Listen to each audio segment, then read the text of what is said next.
Luxuries गाड़ियाँ उन पे टैक्स की तजावीज़ आई है, क्या कहना चाहेंगे उस बारे में? 2000 सीसी से जो ऊपर गाड़ियाँ आई हैं टैक्स तो अभी सुनने में आ रहा है कि उन पे ही लगा है। ऑलरेडी टोयोटा फिलहाल नहीं बिक रही थी, अब थोड़ी स्लो हो जाएगी। अगर इलेक्ट्रिक में टैक्स लगेगा फिर तो मेरा ख्याल है इलेक्ट्रिक लेगा ही कोई नहीं, वो कोई अफोर्डेबल होगा या कोई लेने का फ़ायदा होगा।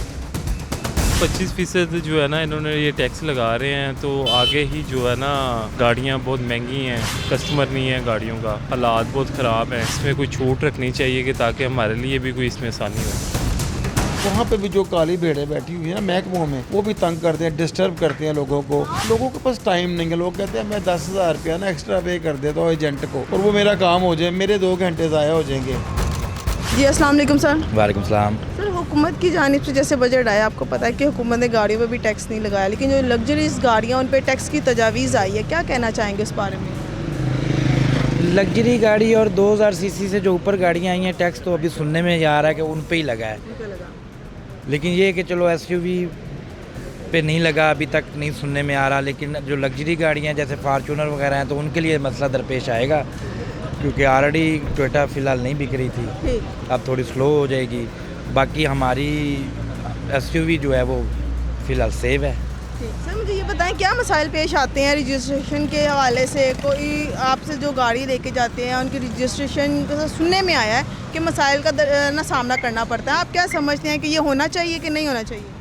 रजिस्ट्रेशन में मसले तो कोई नहीं है, सिर्फ यही है कि जो कस्टमर को कार्ड जाता है ना, आप कार्ड जो आप कार्ड बना के देती है सरकार, वो कस्टमर के टीसीएस के वाया जाता है और उसके लिए बड़े मसले दरपेश आते हैं, कस्टमर कार्ड मिल नहीं पाता, तो उससे बेहतर है कि वो फिज़िकली दे दिया करे तो वो ज़्यादा बेहतर है। लग्जरी गाड़ियों पे तो लगना चाहिए, पर जो छोटी गाड़ियाँ हैं उनकी प्राइस इनको कुछ कम करनी चाहिए कि हर बंदे की पहुँच में आ सके। और इलेक्ट्रिक गाड़ियों का बड़ा शोरगुल था, अब कहीं सुनने में नहीं आ रहा, क्योंकि जो टैक्स है वो इलेक्ट्रिक गाड़ियों पे लगना है, पेट्रोल पे चलने वाली गाड़ियों पे नहीं लगना। नहीं, अगर इलेक्ट्रिक में टैक्स लगेगा फिर तो मेरा ख्याल है इलेक्ट्रिक लेगा ही कोई नहीं, वो पहले ही काफ़ी महंगी गाड़ियाँ हैं और उसके बाद अगर टैक्स उस पर लग जाता है तो वो और महंगी हो जाएगी, तो फिर मेरा नहीं ख्याल कि उसको कोई अफोर्डेबल होगा या कोई लेने का फ़ायदा होगा। 25% जो है ना इन्होंने ये टैक्स लगा रहे हैं, तो आगे ही जो है ना गाड़ियाँ बहुत महंगी हैं, कस्टमर नहीं है गाड़ियों का, हालात बहुत ख़राब हैं।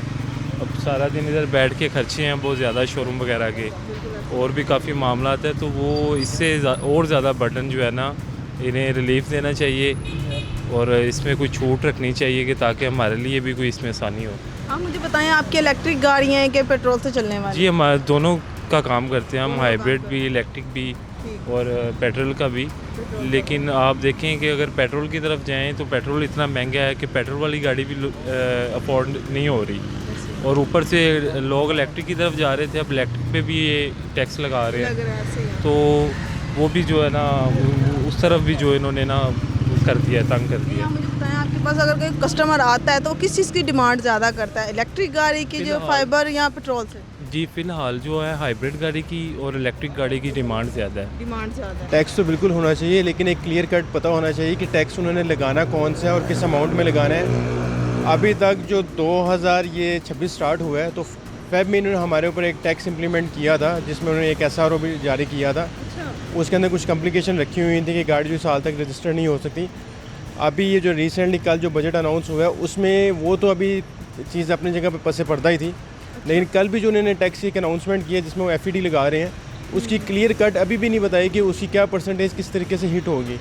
तो गाड़ियाँ तो ऑलरेडी पहले ही बहुत ओवर प्राइस हैं, लेकिन रोज़ जो नया टैक्स आ रहा है वो एक नई हर्डल है सेल्स के हवाले से। छोटी गाड़ियों पे टैक्स नहीं लगाया गया, इसे क्या कहते हैं? अच्छा इकदाम है हुकूमत की जानिब से। गाहक होगा तो कोई फ़र्क पड़ता है, जब कस्टमर ही कोई नहीं है तो बेशक आप टैक्स ज़्यादा कर लें कम कर लें।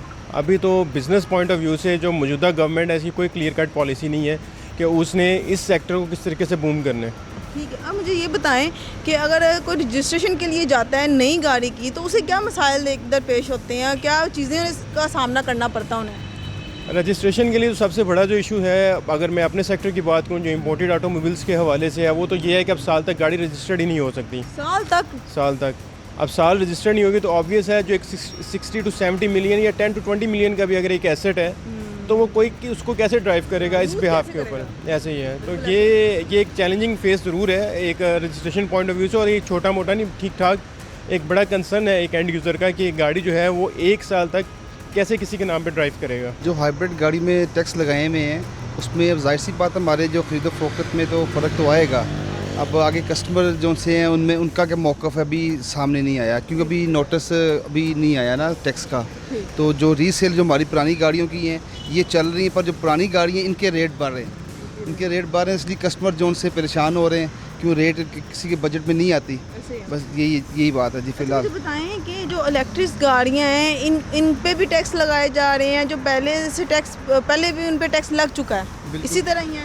बिल्कुल तो टैक्स फिर से इस दफ़ा तजवीज़ आई है कि जो लग्जरी इलेक्ट्रिक गाड़ियों उन पे टैक्स लगाया जाएगा। साथ साथ मुझे ये बताएं कि क्या रजिस्ट्रेशन के टाइम पे परेशानियों का सामना करना पड़ता है लोगों को इतनी अमाउंट लगाने के बावजूद?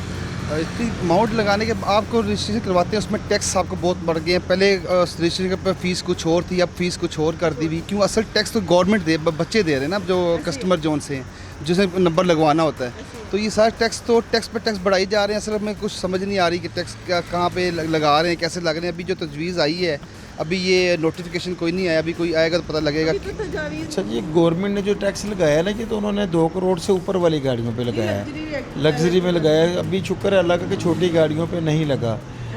अभी बजट आने से पहले ना 15-20 दिन पहले, 1 महीना पहले हमारा काम चौपट हो जाता है, बिल्कुल ख़त्म हो जाता है कि टैक्स कोई लगने हैं नए। लोग कहते हैं कि नई गाड़ियाँ आनी हैं, ये होना है, अभी नए कीमतें बढ़नी हैं, लोग गाड़ियाँ रोक लेते हैं।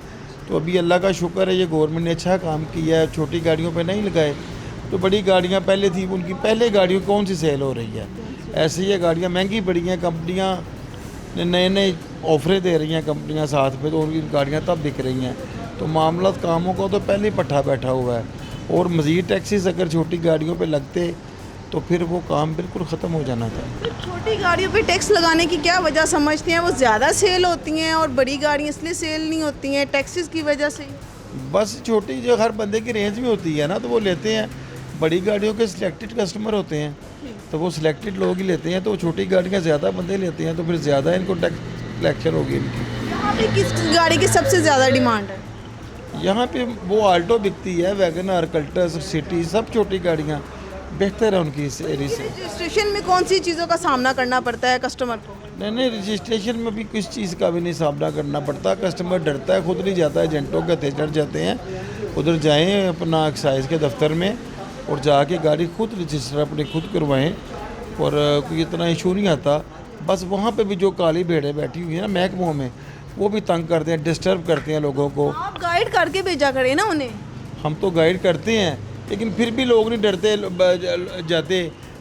लोगों के पास टाइम नहीं है। लोग कहते हैं मैं 10,000 रुपया ना एक्स्ट्रा पे कर देता हूँ एजेंट को, और वो मेरा काम हो जाए, मेरे 2 घंटे ज़ाया हो जाएंगे। अगर ना हो तो फिर वो 10 तो गया ना। हाँ, नहीं, काम तो होता है, ना होने वाली कोई बात नहीं है, लेकिन वजह है कि बंदा लोगों के पास टाइम नहीं है।